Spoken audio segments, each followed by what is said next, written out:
All day the furious gale rages, tremendous winds slice the tops of the huge gray waves, and water crashes over the decks, masts and rigging of the ship, freezing almost immediately into solid ice. The sides of the ship become several feet thick with seawater. It is not until early evening that the weather clears, and although the wind still blows strongly, the force of the gale is spent.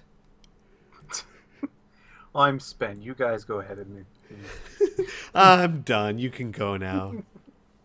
You are soon to discover that the gale has blown the ship nearly 30 miles off course along the lip of the Leduc ice shelf. What, 30 miles? Holy shit. Yeah. You And know... those are nautical miles, too. Uh-huh. That's why the Just gale's like, larger and my miles. job is done. You know that to return to Hale Bluff would waste a precious day, so you decide to land on the ice shelf and start your mission from there. As the last of the canoe dogs are carried ashore, your guide tells you of the two possible routes to the Ikaya from here. The first route involves a 130-mile trek to Cloudmaker Mountain, and then, following the difficult terrain of the Viad Glacier, a further 100 miles must be covered before you arrive at the ice fortress. How did a hunchback make this journey? The alternative... With a blanket, apparently. The alternative route involves a longer journey of nearly 180 miles into the Horde Basin, followed by a trek of 100 miles through Storm Giant Pass to Ikaya. Even if the weather and your luck holds good, either route will involve 10 days of hard trekking before you reach your goal. You should consult the map of Cut before making your decision. Okay, so hang on.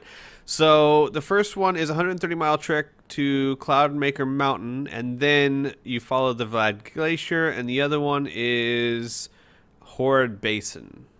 Okay, where's my map? Where's your map? My map. So we are here. Mm-hmm. So... yeah. Where are the two places? This is where you were supposed to be. Here's where you are. The first one, I think, goes here to there. All right. And the other one goes this way. I'm trying to read that I thing know, in the right? middle of the scribble. I can't read it. The- Vlad Glaciers. Glaciers. Oh, I get it. Okay, the first one is you go from here to there. Like that. Yeah. The other one is you go from here to there to there. Let's not go in the scribble zone. Okay, so not the scribbles. So the longer journey. Yeah. Okay, we're going to do that. Take the longer but easier Horde Basin and Storm Giant Pass. And then it's not going to be easy. You are to travel to Ikaya by sledge. 2 sledges have been loaded with enough food and equipment for the mission, each drawn by a team of 6 canoe dogs. This sturdy breed is native to Kalt and make ideal sledge dogs. Their thick, tawny coats and powerful chests, as well as their renowned vigor and enthusiasm, make them well suited for the harsh work ahead. Your 3 guides, Irian, Finor, and Dice, are all experienced trappers. They are skilled at survival in this icy desert and have experienced its many unseen dangers. Once the dogs are harnessed, you and Irian climb aboard your sledge and signal the others to lead the way. Starting across the frozen expanse of the Leduc ice shelf, you see the white glare of the Horde Basin edge. Ice blink, they call it, says Iron, his eyes glinting from deep inside the hood of his fur jacket. It is the reflection of the ice shelf. It looks no more than 4 miles away at most, but it is nearer to 40 than 4. The air of Cult can be very deceptive. The weather is bright and windless, and you make excellent progress on the first day. As darkness sets in, you decide to set up camp for the night. The sledges are drawn together, and the tent is erected in the salient away from the wind. You have the kind of split of 6 cents. People be trying to kill you, yo! You get an uneasy feeling that someone or something is watching you. You leave the tent and peer into the night for some sign of life, but the snow and the darkness hide everything. Reluctantly, you return to the tent and you go to sleep with one hand by your weapon in case of a surprise attack. So once again, all 6 cents does is to warn you that something may happen to you sometime. You might be in danger. No shit, 6 cents. You don't say. When you awake, you okay, sense... we should save now. Yeah, we should. Save game. When you awake, you sense that something has changed. It takes nearly a minute to realize that the incessant howling of the night's wind has ceased. "It's a beautiful morning," says Aaron cheerfully, as his head appearing through the tent flap. You quickly climb out of your sleeping furs and stare out over the icy landscape. The clouds air is fresh and clear. You see a strong mirage in the distance that seems to throw the land much higher than it could possibly be. "We should make it to the rock by nightfall," says Fëanor, as he busily pulls a reluctant canoe dog into its harness. "Best to make camp there tonight. The shelter is good, and far from the sea, a blizzard can whip across the shelf from nowhere in a few minutes. I've known trappers to be blown for miles if they're careless or unlucky enough to be caught on the shelf with no cover." That day, the canoe dogs pull strong and true, for the going is smooth across the ice shelf. By nightfall, you've reached the rock, a splinter of granite. What? Yeah. Yeah. The rock. The rock. We're here at the rock. And he's like, what do you want? Just eyebrows at you. Go away. A splinter of granite that has thrust through the ice shelf. Its curious shape reminds you of the King's Citadel of Holmgard. You make camp on the leeward side of the rock to avoid the worst of the night's winds. Pick a random number. Somebody's watching you. 9. This doesn't look good.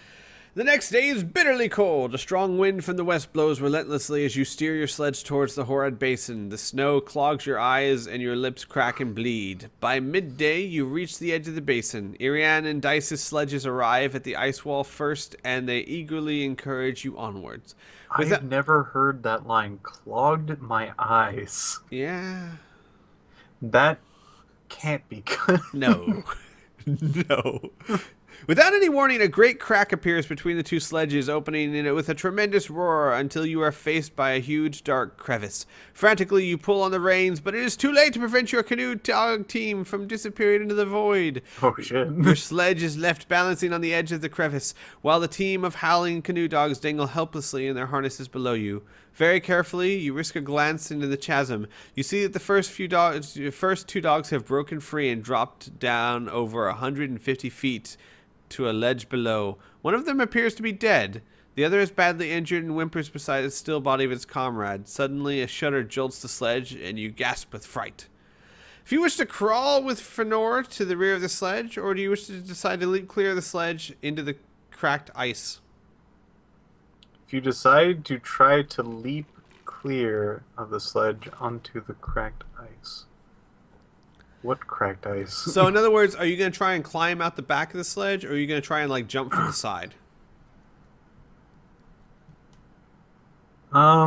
Let's go with, wading the back of the sled. All right. You gingerly inch your way back to the rear of the sledge, but you hear the crack of the ice as the crevice opens wider and wider. "Jump!" shouts Fëanor, and the sledge topples into the widening void. You steady yourself and try to leap to safety, but your left foot becomes entangled in ropes and equipment. If you possess the summer sword. Alright. You unsheath the golden sword and sever the ropes with one blow. Your foot is free, and you leap from the ledge barely seconds before it disappears in the crevice. Quickly, Fëanor runs to your side and pulls you away from the crumbling edge. You have lost your canoe dogs, your sledge, and provisions, but not your life. You both jump the widening gap to join the others. Despite the loss of equipment, your guides agree to continue the mission, even though they know the hardships will now be far greater. In the distance, you can see a narrow passage at the edge of the ice shelf where it joins the Horad Basin. By nightfall, you have reached the shelter of this narrow pass, and you decide to set up camp. You make a check of the remaining food stores and realize that rations will have to be cut in half if you are all to reach Ikaya. You lose 1 endurance point due to the small evening meal. Oh no. Not one that I'm going to immediately heal back. Actually, no, you're not. It's a hunger damage. Well, that's alright. The next morning arrives bright and windless. The sun pierces the thin layer of cloud, bathing the east in a soft pink glow. The beautiful vision reminds you that your Kai masters once told you that the light of Kalt is unlike anywhere else in Magnamund. With tent and equipment packed, you leave the pass and venture out onto the Horad Basin. 100 miles of open ice now lie between you and the Storm Giant Pass. At first, the journey is easy. The basin has been worn smooth by the wind, and no crevices look unseen beneath the hard, dense snow. But at dawn of the third day, events take a turn for the worse. You are awoken from a deep sleep by Dice shaking your shoulder. He is frightened. What's wrong, you ask, still bleary-eyed and sleepy. Ice barbarians on the horizon. 20, maybe more. 5 wind sledges and a warrior scout. I think they've seen us. In an instant, you have all climbed out of your sleeping furs and begun to pack away the tent. Dice is correct. There are ice barbarians, and they are heading towards you from the west. If they catch us, we're as good as dead, says Fenor as he ties the last of the equipment to the sledge. The ice barbarians of Kalt are a fierce and warlike race of nomads. For thousands of years, they have traveled this icy wasteland, trapping furs and herding mammoths. Their only contact with the rest of Magnamon is through the trading post of Lejuk in summer, when the coast of Lejuk is free from ice. They journey there to trade furs for weapons and tools, and there is no iron or wood in Kalt. They hate all except their own kind and kill anyone they find who dares trespass their icy domain. You soon hear the war cry is less than 3 miles distant, and for the first time since you landed, you pray for a blizzard to hide your escape. You have covered less than a mile when the first of the ice barbarian scouts appear to the north on skis. At first there are only 2 of the fearsome warriors, but then they are soon joined by 3 others. They are large, muscular, and bedecked with furs. Some of them wear bone armor. Despite their size, they glide across the snow with an almost feline grace and speed. Each of them has a pole attached to his back from where a small flag flutters. Suddenly, a bone-tipped arrow whistles past your knee and embeds itself in the sledge. An ice barbarian scout skis past you to your right. He is less than 10 yards away, and you can clearly see his slanted eyes and sharp cheekbones. You suddenly realize that what you had mistaken for muscle and fur is, in fact, an ice barbarian child. Each scout is carrying a large backpack containing a small child. These children are armed with small bone bows, and they fire a constant stream of arrows at their father's ski nearer and nearer. Yep. That's great. Jeez, alright. Suddenly, Arian falls, an arrow buried in his back. Dice runs to his aid, but is shot down before he has taken a dozen steps. Fenrir is hit. An arrow passes straight through his throat. He bravely staggers on for nearly a minute before collapsing in the snow. You are on your own. An ice barbarian scout skis past your left and returns towards your head. What? Returns towards your head? Or he has a... Okay. Whatever. Towards you head... Oh, head on. Okay. That's an in. It's hard to see. He returns towards you head on. He has a spear under one arm, which is leveled at your chest. Do you wish to fight this barbarian scout, or do you wish to try and escape? Well, I don't think mobility is my strong suit, so I think I'll try to actually fend them off. All right. As the Ice Barbarian Scouts is on skis, you will only be able to fight you for 1 round of combat before the momentum of his attack carries him past you. You fight... Let's do this. Oh, you're automatically using the Summer Sword. That's fine. I'm in dire straits at the moment. Yeah. I don't want to... I'm wondering if there's any way to not use the Summer Sword. think you can unequip it. Yeah. But yeah, and then you can equip it again. I could do that, but No. You're fine for now. Yeah. This is at this point, like this is fighting for my life at the moment. Right. If the barbarian scout loses more endurance points than you did in 1 round, turn to this. Your attack has caused the ice barbarian scout to lose his balance. He tumbles in a flurry of snow and broken skis. The fur-clad child rose clear of his father's backpack and lies face down towards the snow less than 10 feet away. The ice barbarian scout is badly dazed by the fall, but is already attempting to stagger to his feet. If you wish to attack the ice barbarian scout before he fully regains his senses, or do you wish to grab the child as hostage and try to escape?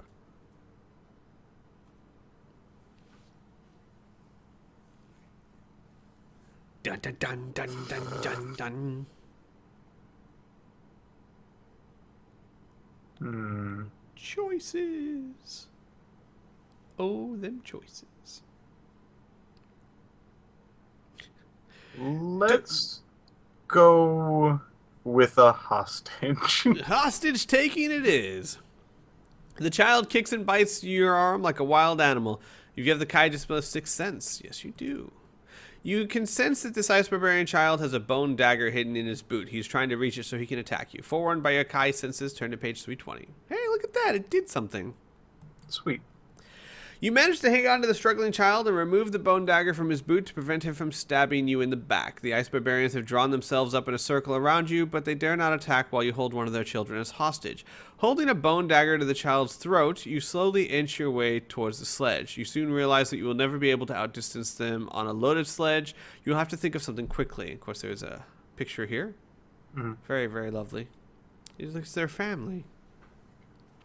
If you wish to cut the equipment loose and free the ice barbarian child and escape on the unloaded sledge, or do you wish to cut the equipment loose but keep the boy as your hostage? So it's like, when you leave, do you want to let him go or keep him, I guess?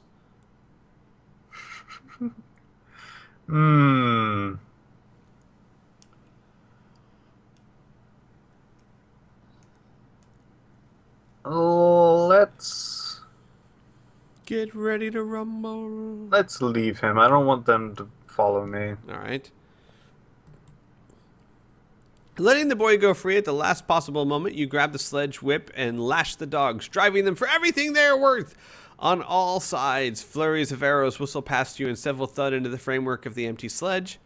A couple of the ice barbarian scouts give chase, but your dog team is now much faster and you soon outdistance even their arrows. By nightfall, you reach the very edge of the Vlad Mountains. This vast granite range rises sheer out of the ice and snow and presents you with an impassable barrier on such a moonless night. Meanwhile, the wind rises in the west, heralding a night squall. You must find shelter or you will surely perish in the blizzard. Let's save, shall we? After you got your entire team killed. Yeah. If you have the kind of discipline... I don't think that's really my fault. Yeah! You could have made better choice. Yeah, I guess going into the giant chasm where they could have actually been like above us and raining down arrows on us, sure, whatever. Sixth Sense or Tracking. You have both, so doubly click this one. Your Kai disciplines reveal to you that there are a network of caves less than a couple hundred yards to the south. You abandon the sledge and search southwards. You have explored only 100 yards of the rock face when you discover a large fissure, the entrance to a cave. You're in your eagerness to escape from the bitter wind, you quickly enter and in the darkness fail to notice the crevice that divides the cave in two. In a tumble of ice and snow, you fall headfirst in the dark. Yes, your sixth sense will tell you that there is a bunch of caves down there, but it won't tell you about the danger inside. Nope. Way to go, Sixth Sense. Sixth Sense is the best. It's like it has its own personality now, and that's the personality of a dick. You fall over 30 feet and land flat on your back in a snow-filled crevice. You are surrounded by sharp stalagmites and jagged ice, but you have miraculously escaped death and injury. Shaken, but thankful to be alive, you stagger to your feet and grasp a crystal stalagmite for support. You slowly become aware that you can see your hands quite clearly. A faint light is seeping from the fissure to your left. With curiosity getting the better of your natural caution, you stagger across the crevice floor and explore the mysterious cave.